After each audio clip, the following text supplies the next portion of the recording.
That's one of the biggest issues here right now is the people that were born here. We just take it for granted. We just think that it's totally fine, communist, capitalist, communist freedom. Hey, what's the difference? Communists actually might be a little better. Like you hear that a lot, and they don't realize I've never met people more dedicated to the cause of freedom than Chinese expats. I mean, people who have lived under communism truly understand the horror that can be experienced there. And so you guys really fight harder, and it's a shame to see Americans not fighting as hard as you guys. We've gotten soft. We've gotten used to having freedom, and if we get used to it, that's how you lose it. So, I really, again, just admire the risk you guys are taking in doing this. We in America should be thankful for how privileged we are that we don't have to fight in the way that you guys do. And you see the way the CCP is handling things right now.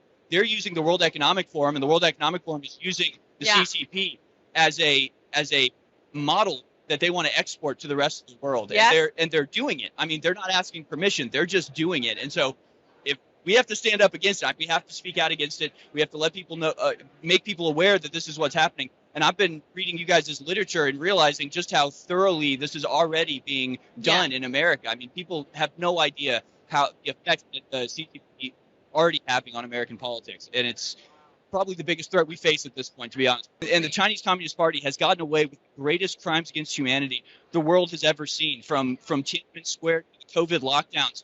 And they get away with it. So what happens when the whole world goes under that system? Nobody is left to fight. There's no other nation across the sea that's going to come free us or help fight for our freedom. So if that gets implemented here, that's it. It's game over, because that's what the ultimate revolution that they're trying to bring about. And again, the World Economic Forum, Klaus Schwab, the people in charge, the unelected, bureaucratic, corporatist leaders that all have, just the biggest scum of the earth, but they have told us in no uncertain terms, the Chinese Communist Party is the vision of the future. We're going to export the Chinese Communist Party style, and they did it through COVID. That was recently released with Anthony Fauci, people going over to China and coming back and saying, we got to do over there, or we got to do over here what they do over there. I mean, they're announcing it at this point. If you can't wake up now, it's almost too late. I'm looking at the video you guys are playing, and it's like Hong Kong. If Hong Kong can't be a great example of the pernicious activity of the Chinese Communist Party, we should have stopped it there.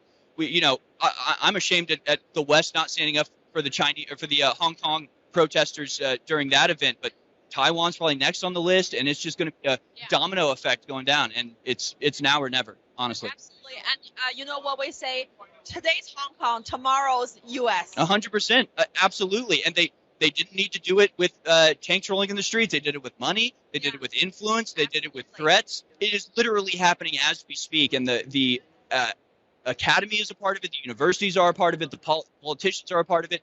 And even as you point out, the lawyers and the corporations, they think it's just, hey, they got the money, so we'll work for them. It's just a check you're cashing. No, you're cashing out your soul.